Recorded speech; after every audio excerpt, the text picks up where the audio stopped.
મિત્રો 60 વર્ષ બાદ મકર સંક્રાંતિ પર બનશે બુધાદિત્ય રાજયોગ।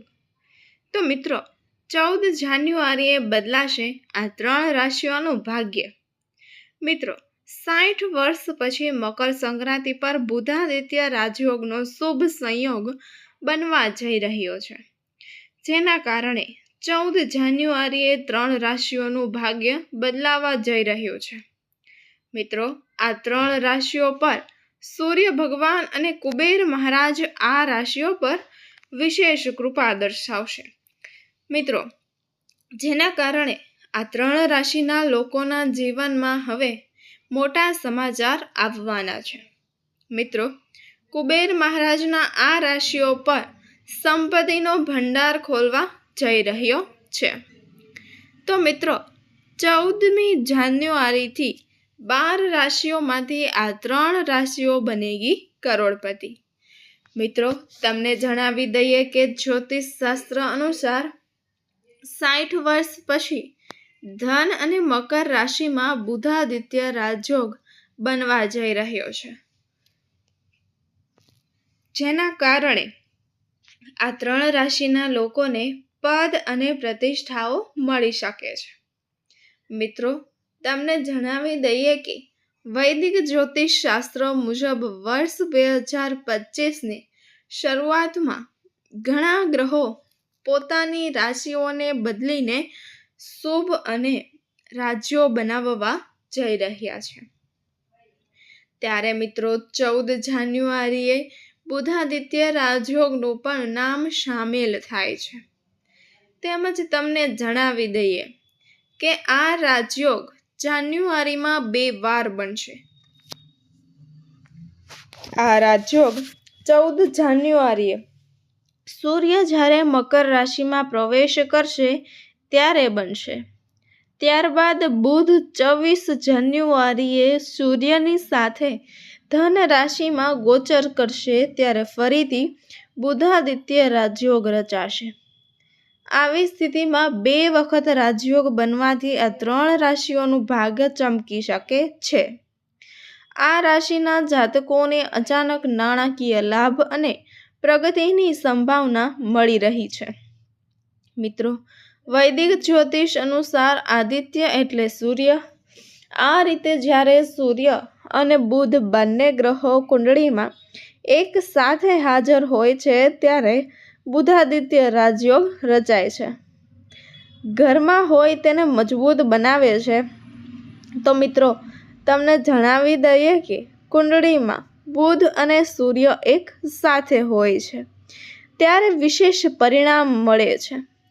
જ્યારે વ્યક્તિની કુંડળીમાં બુધાદિત્ય યોગ બને છે ત્યારે તેને ધન, આરામ, વૈભવ અને માન સન્માન મળે છે। મિત્રો ચાલો વિડીયોમાં આગળ જાણીએ કે 60 વર્ષ પછી કઈ 3 રાશિઓને મકર સંક્રાંતિ પર બુધાદિત્ય રાજયોગની રચનાનો લાભ મળશે। તો મિત્રો વિડીયોમાં આગળ વધતા પહેલાં વિડીયોને લાઈક કરો અને ચેનલને સબસ્ક્રાઈબ કરો અને કમેન્ટ બોક્સમાં જય કુબેર મહારાજ જરૂરથી લખો, જેથી કુબેર મહારાજના આશીર્વાદ આપ સૌના પરિવાર પર બન્યા રહે। તો મિત્રો ચાલો જાણીએ એ ભાગ્યશાળી રાશિઓ વિશે જેમની રાશિમાં બુધાદિત્ય રાજયોગ બનવા જઈ રહ્યો છે। મકર રાશિના લોકોને જણાવી દઈએ કે બુધાદિત્ય રીતે રાજયોગની રચના મકર રાશિના લોકો માટે અનુકૂળ સાબિત થઈ શકે છે। આ રાજયોગ તમારી રાશિના ઉર્ધ્વ ઘર પર બનવા જઈ રહ્યો છે, જેના કારણે વિશેષ કુબેર મહારાજના આશીર્વાદ તમારા પર રહેશે। તેથી આ સમય દરમિયાન તમારો આત્મવિશ્વાસ વધશે અને તમને વિશ્વાસ દઈને જણાવી દઈએ કે સૂર્ય ભગવાન અને કુબેર મહારાજના આશીર્વાદથી તમારી સામે પૈસા કમાવવાના ઘણા રસ્તા દ્વારા પ્રાપ્ત કરવામાં આવશે। મિત્રો હું તમને એ પણ જણાવી દઈ કે જે વ્યક્તિનો જન્મદિવસ 14 જાન્યુઆરીએ છે તેના માટે બુધાદિત્ય રાજયોગ બનેલો છે।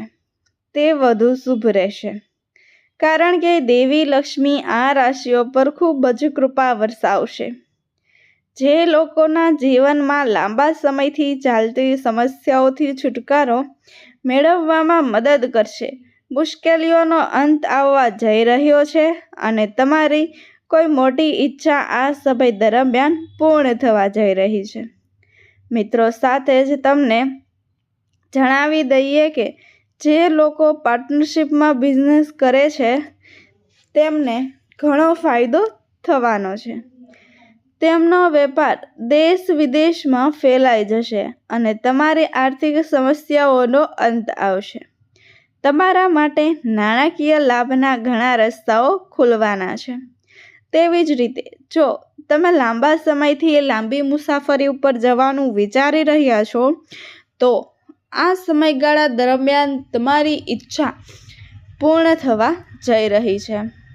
બુધાદિત્ય યોગ બનતાની સાથે જો તમે તમારા પુત્ર તરફથી કોઈ સારા સમાચાર સાંભળવા જઈ રહ્યા છો, 14 જાન્યુઆરી પછી તમારા ઘરમાં કોઈ મોટો માંગલિક સમારોહ પણ થઈ શકે છે.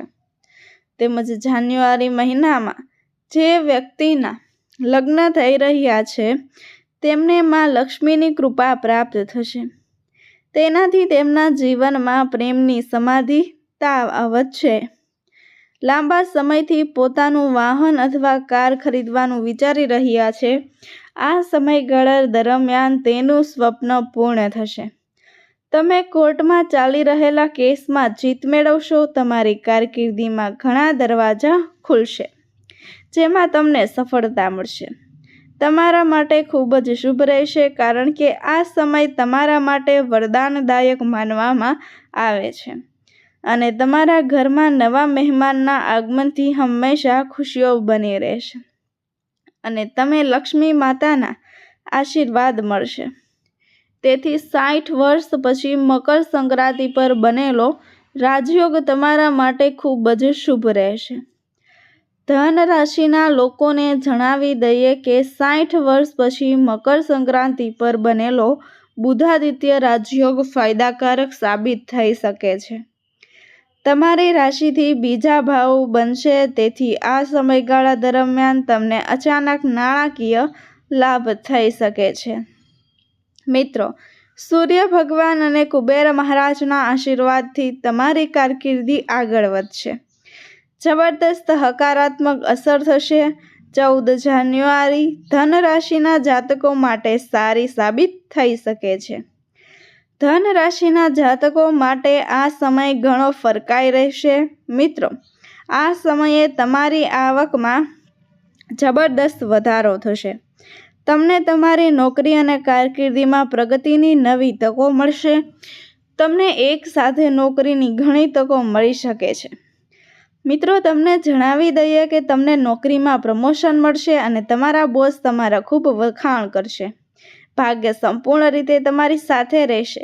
તમને આ લાભ મળશે, જેના કારણે તમે તમારી આર્થિક સ્થિતિમાં ઘણો સુધારો જોશો. તમને સન્માન મળશે અને તમે કોઈ ખાસ પ્રોજેક્ટમાં સફળ થશો અને તમારા ભાગ્યનો સાથ મળશે. મિત્રો, આ સાથે તમને જણાવી દઈએ કે તમે પ્રવાસ પર જઈ શકો છો. તમારા જીવનમાં ઘણી ખુશીની ક્ષણો દસ્તક આપી શકે છે. જ્યારે વિદ્યાર્થીઓ માટે સમય ખૂબ જ ફાયદાકારક સાબિત થશે. તમારું સ્વાસ્થ્ય પણ સારું રહેશે. લગ્ન જીવનમાં માત્ર આનંદ જ રહેશે. તમારા ભાગ્યમાં વધારો કરશે અને ધાર્મિક કાર્યમાં તમારી રુચિ વધશે. કોર્ટમાં ચાલી રહેલા કેસમાંથી તમને રાહત મળશે. આધ્યાત્મિક કાર્યમાં તમારી રુચિ વધશે. ધન રાશિના જાતકો માટે ઈચ્છિત નોકરી મળવાની તકો છે. ધન રાશિના વિદ્યાર્થી માટે સમય ઘણો ભાગ્યશાળી સાબિત થશે. તેની સાથે તમને કરિયર અને બિઝનેસમાં સફળતાની સાથે સાથે ઘણા પૈસા પણ મળી શકે છે. ધન રાશિના જાતકો માટે બુધાદિત્ય રાજયોગ ખૂબ જ શુભ છે. એમ કહેવું ખોટું નહીં હોય કે આ સમય તમારા માટે ઘણો લાભદાયક રહેશે. તો મિત્રો, આ સમયનો પૂરો લાભ ઉઠાવો અને સમયને જવા ન દો, કારણ કે તેનાથી તમને ઘણો ફાયદો થશે. 14 જાન્યુઆરી કુબેર મહારાજ અને તમને સૂર્ય ભગવાન તરફથી ખૂબ જ આશીર્વાદ મળેલા છે. નંબર 3, મેષ રાશિ. મેષ રાશિના લોકોને જણાવી દઈએ કે મકર સંક્રાંતિ પર 60 વર્ષ પછી તે રાજયોગની રચના તમારા માટે ખૂબ જ ભાગ્યશાળી સાબિત થવા જઈ રહી છે. મિત્રો, આ સમયગાળા દરમિયાન તમને ભગવતીના વિશેષ આશીર્વાદ મળશે અને મિત્રો, મકર સંક્રાંતિની કુબેર મહારાજની ધન પર વરસાદ કરવાના છે. 14મી જાન્યુઆરીથી તમારું ભાગ્ય બદલાવા જઈ રહ્યું છે. મેષ રાશિના જાતકો માટે બુધાદિત્ય રાજયોગની રચના એ તમારા માટે ફાયદાકારક સાબિત થઈ શકે છે, કારણ કે આ રાજયોગ તમારી રાશિના ભાગ્ય અને કર્મ ભાવ પર રચાવા જઈ રહ્યો છે. તેથી આ સમય દરમિયાન તમને તમારા કામમાં ભાગ્યનો સાથ મળશે. તમને દેવી લક્ષ્મી અને મિત્રોનો સહયોગ મળી શકે છે. તેમજ તમને જણાવી દઈએ કે દેવી લક્ષ્મીના આશીર્વાદથી તમે 14 જાન્યુઆરીથી ધનવાન બનવાના છો. મિત્રો, આ રાજયોગ તમારા માટે ખૂબ શુભ ફળ આપશે. મિત્રો, તમને માહિતી કેવી લાગી તે કમેન્ટ કરીને અમને જણાવો. જો માહિતી તમને ગમી હોય તો આ ચેનલને સબસ્ક્રાઈબ કરો, વિડીયોને લાઈક કરો અને કમેન્ટ બોક્સમાં સાચા દિલથી જય કુબેર ભગવાન જરૂરથી લખજો, જેથી કરીને કુબેર મહારાજની કૃપા આપ સૌના પરિવાર પર બની રહે. વિડીયોને છેલ્લે સુધી જોવા બદલ આપનો ખૂબ ખૂબ આભાર. ફરી મળીશું એક નવા વિડીયો સાથે. ધન્યવાદ.